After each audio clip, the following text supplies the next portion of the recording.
Wanita ini terpaksa menikahi pria tua demi selamatkan ibunya yang sakit. Namun saat hari pernikahan tiba, dia menangis. Yang sudah subscribe, semoga rezekinya lancar ya. Nara berdiri di depan gedung perkantoran tempatnya dulu bekerja. Matanya memancarkan rasa kecewa dan keputusasaan.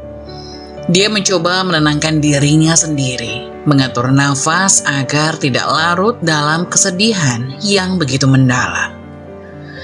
Tangannya yang gemetar memegang erat map berisi surat kurikulum vitae-nya. Ia membutuhkan pekerjaan baru, dan ia harus segera mendapatkannya. Saat itu, matahari terik telah mencapai puncaknya. Nara merasa semakin gerah dan kelelahan, tetapi dia tidak bisa menyerah. Ia telah berusaha keras dan melewati banyak halangan, dan sekarang dia harus terus maju. Dengan langkah yang mantap, Nara memasuki gedung perkantoran. Ruang lobi yang biasa ramai dengan aktivitas kini terasa sunyi. Sebuah resepsionis yang sedang asik menelpon menoleh sejenak saat Nara melewati mejanya, namun kemudian kembali sibuk dengan pekerjaannya. Nara melangkah menuju bagian sumber daya manusia, tempat di mana ia berharap bisa mengajukan lamaran pekerjaan. Namun ketika ia tiba di sana, suasana yang terasa dingin dan formal membuatnya merasa semakin tegang. Dengan hati yang berdebar-debar, Nara menyerahkan CV-nya kepada petugas HR yang bertugas. Dia mencoba menunjukkan sikap yang percaya diri, meskipun sebenarnya hatinya bergetar dalam ketakutan akan masa depannya. Petugas HR itu menatap CV Nara dengan serius, mencatat beberapa hal penting di dalamnya. Setelah beberapa saat, dia mengangkat kepala dan bertanya, "Apa yang membuat Anda tertarik untuk bekerja di perusahaan kami?" Nara menelan ludahnya, mencoba mengumpulkan keberanian untuk menjawab. "Saya percaya bahwa perusahaan ini memiliki lingkungan kerja yang profesional dan memiliki reputasi yang baik. Saya ingin menjadi bagian dari tim yang produktif dan berdedikasi." Jawaban Nara membuat petugas HR itu mengangguk. Dia menyerahkan kembali CV Nara. "Terima kasih atas minat Anda untuk bergabung dengan kami. Kami akan mempertimbangkan aplikasi Anda dan memberitahu Anda segera." Nara mengucapkan terima kasih dengan senyum kecil. Meskipun dalam hatinya masih ada ketidakpastian yang besar, namun dia memutuskan untuk tetap optimis dan tidak menyerah. Saat Nara keluar dari gedung itu, dia merasakan bebannya menjadi lebih ringan. Meskipun belum ada kepastian, setidaknya dia telah melakukan langkah pertama menuju perubahan. Ia akan terus mencoba, terus berjuang, dan tidak akan menyerah sampai dia menemukan pekerjaan yang tepat baginya. Hari itu terasa seperti tarikan nafas segar bagi Nara. Setelah melewati serangkaian kegagalan dan kekhawatiran yang membuatnya gelisah, sekarang ia memiliki harapan baru, sebuah peluang yang mungkin bisa menjadi titik balik dalam hidupnya.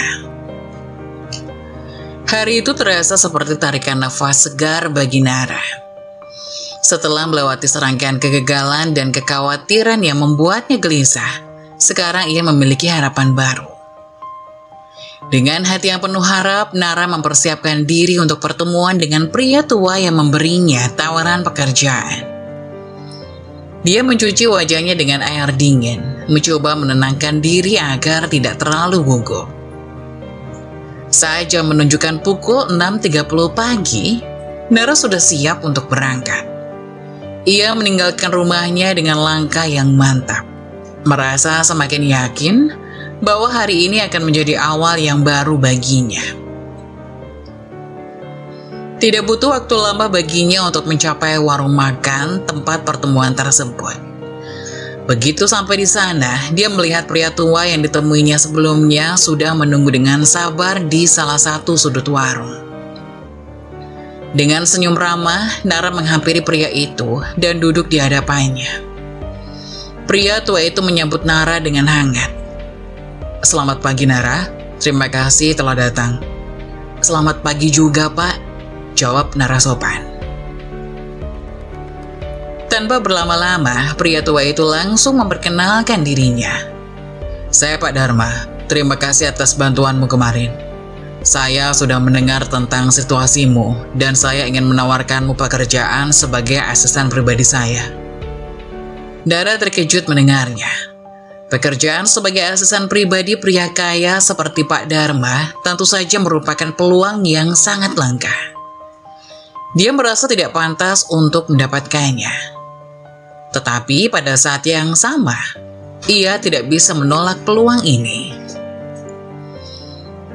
"Pak, saya sangat berterima kasih atas tawaran ini. Saya akan berusaha sebaik mungkin," kata Nara dengan suara yang gemetar karena kegugupan dan kebahagiaan. Pak Dharma tersenyum. "Saya yakin kamu akan melakukannya dengan baik, Nara. Saya butuh seseorang yang dapat diandalkan dan pekerja keras seperti kamu." Setelah itu, Pak Dharma memberikan penjelasan singkat mengenai tugas-tugas yang akan diemban oleh Nara sebagai asisten pribadinya. Ia juga menawarkan gaji yang sangat menggiurkan dan beberapa tunjangan lainnya. Nara merasa seperti sedang bermimpi. Ia tidak percaya bahwa hari ini, di tengah semua kesulitan yang ia hadapi, dia mendapat kesempatan untuk memulai hidup yang baru. Setelah pertemuan itu selesai, Nara pulang dengan hati yang penuh kebahagiaan dan rasa syukur.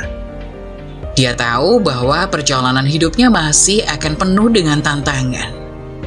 Tetapi setidaknya sekarang, ia memiliki harapan dan keyakinan bahwa ia akan bisa menghadapinya dengan baik.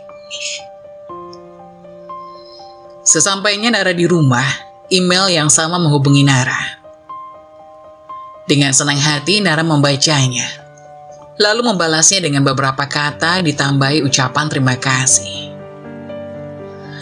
Nara merasa gemetar sedikit di dalam hatinya. Tetapi ia mencoba untuk tetap tenang. Ia menjawab dengan suara yang sedikit gemetar. "Saya siap untuk memulai pekerjaan, Pak." Pria tua itu yang duduk di depannya menatap Nara dengan penuh perhatian. "Saya senang mendengarnya, Nara. Namun sebelum kita mulai, izinkan saya untuk memperkenalkan diri. Saya adalah Pak Dharma, pemilik perusahaan ini." Nara terkejut. Ia tidak pernah membayangkan bahwa pria di depannya adalah pemilik perusahaan. Senang bertemu dengan Anda, Pak Dharma," ucapnya dengan sedikit terbata. Pak Dharma tersenyum lembut. "Saya juga senang bertemu denganmu, Nara. Saya telah mendengar banyak hal baik tentang Anda dari teman saya yang memberitahu saya tentang kebaikan Anda dalam menolong orang lain." Nara merasa harum mendengar pujian tersebut. Ia tidak pernah mengira bahwa tindakannya membantu orang lain akan membuahkan hasil seperti ini. Pak Dharma melanjutkan, "Saya memiliki sebuah tawaran yang saya harapkan bisa kamu pertimbangkan. Bagaimana jika kamu menjadi asisten pribadi saya?" Nara terkejut.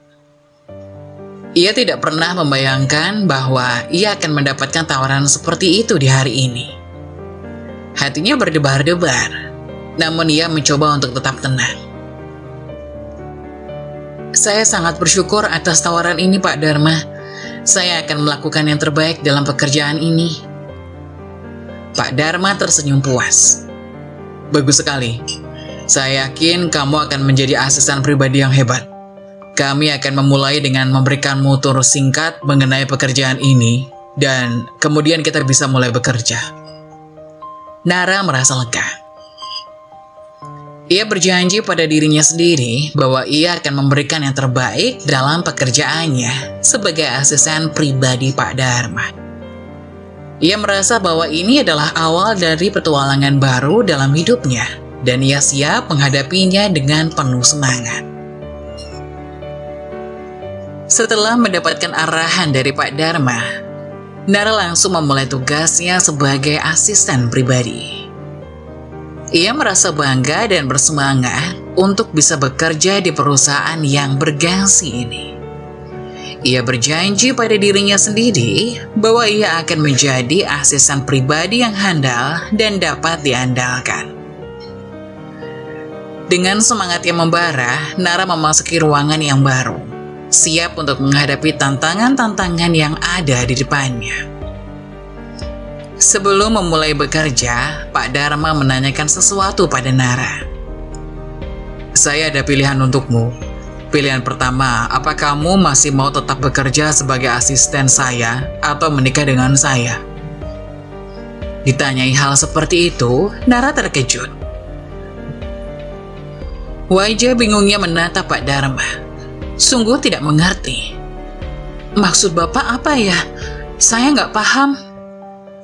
Pak Dharma terkekeh. "Sebenarnya saya sudah kenal kamu 5 tahun yang lalu. Kondisi saya tidak sebaik ini, dan bertemu denganmu menjadi tolak ukur kebangkitan saya dalam berbisnis. Mungkin ini alasan saya menginginkan kamu menikah dengan saya. Saya mau berbalas budi." Nara berpikir lama, mengingat kejadian 5 tahun lalu yang membuatnya ditawari menikah dengan pria tua di depannya. Saat itu, Nara sedang dalam kondisi yang bahagia. Ia diterima di perusahaan pertamanya yang diidam-idamkan oleh anak tetangganya, sehingga ada sedikit rasa bangga di hatinya, padahal ia lulusan SMP. Karena itu, Nara memutuskan untuk mengajak ibunya makan enak. Kebetulan ada restoran baru buka, namun langsung terkenal, karena makanannya enak dan harga yang ramah di kantong. Nara merasa senang bisa menghabiskan waktu bersama ibunya di restoran favorit mereka. Mereka duduk di sudut yang nyaman sambil menunggu pesanan mereka tiba. Suasana restoran ramai dengan percakapan dan tawa dari pengunjung lain.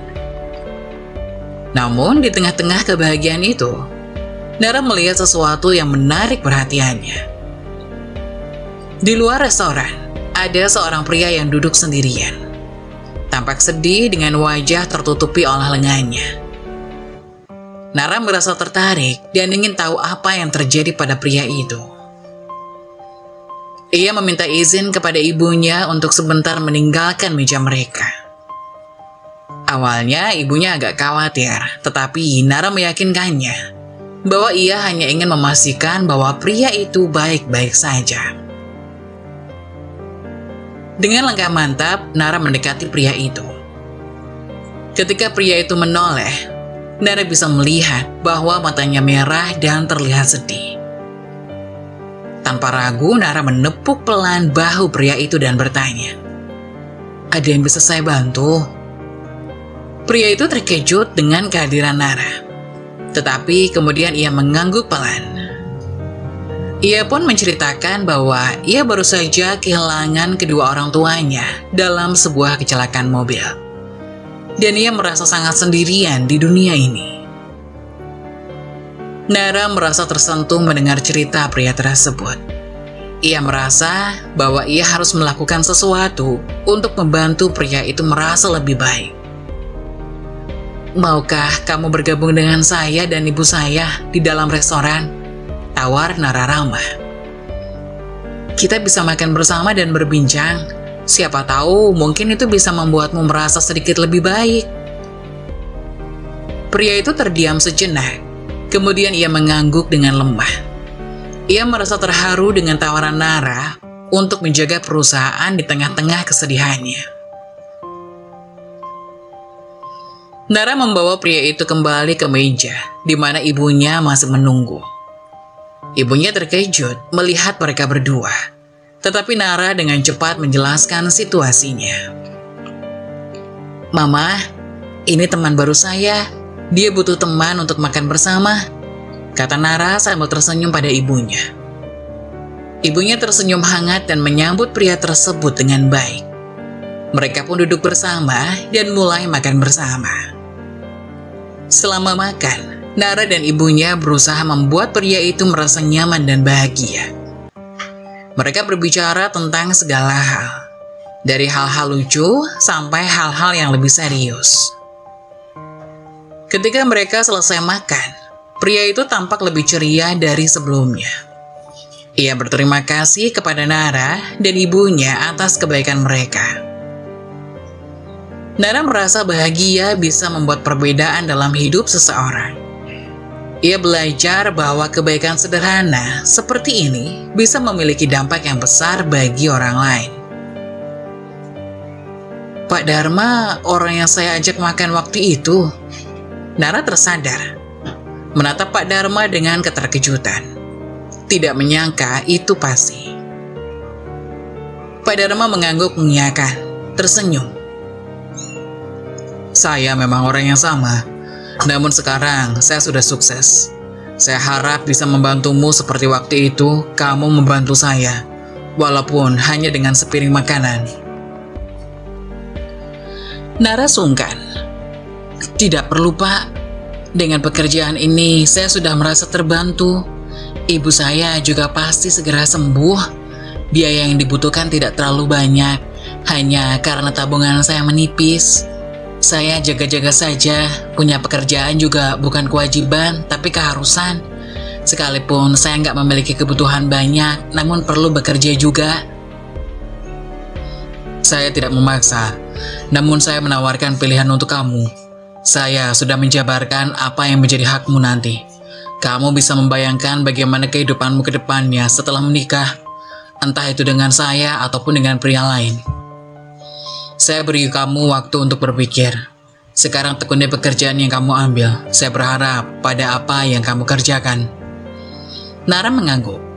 Duduk di tempat kerjaannya yang hanya berbatas satu lapis kaca dari ruangan Pak Dharma. Beberapa minggu bekerja, Nara kini sudah menerima gaji pertamanya. Ia dengan langkah senang menenteng kresek berisi makanan kesukaan ibunya. Nara ingin membahagiakan ibunya di saat hal baik ini. Tiba-tiba Nara keluar dari gedung rumah sakit dengan perasaan campur aduk. Di satu sisi, ia senang karena telah mendapatkan pekerjaan baru yang memberinya kesempatan untuk merawat ibunya dengan lebih baik. Namun di sisi lain, kabar tentang kondisi ibunya yang semakin memburuk membuat hatinya hancur. Dengan langkah yang lemas, Nara berjalan menuju taman yang tidak jauh dari rumah sakit. Ia ingin sejenak duduk dan merenungkan segala sesuatu yang terjadi belakangan ini. Namun di tengah perjalanan, pikirannya terus-menerus melayang pada tawaran Pak Dharma.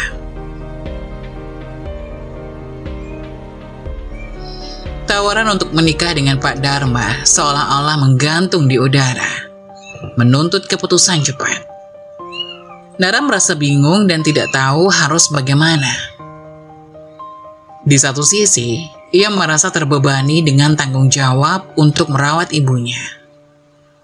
Tetapi di sisi lain, ia tidak ingin menjalani pernikahan yang tidak didasari oleh cinta. Setelah tiba di taman, Nara segera mencari tempat duduk yang sepi. Ia ingin memikirkan semuanya dengan tenang. Namun tidak lama kemudian, suara langkah kaki mendekat membuatnya menoleh ke arah yang bersangkutan. Ternyata itu adalah Pak Dharma. Nara terkejut karena tidak mengharapkan Pak Dharma datang begitu cepat. Namun hal itu membuatnya semakin yakin bahwa ia harus mengambil keputusan sekarang juga. Dengan rasa gugup, Nara memulai percakapan. Ia bercerita tentang kondisi ibunya yang semakin memburuk dan betapa sulitnya bagi mereka untuk menghadapi situasi tersebut. Namun Nara juga tidak bisa menghilangkan rasa ragu-ragu dalam hatinya tentang tawaran pernikahan dari Pak Dharma. Pak Dharma mendengarkan dengan seksama setiap kata yang keluar dari mulut Nara.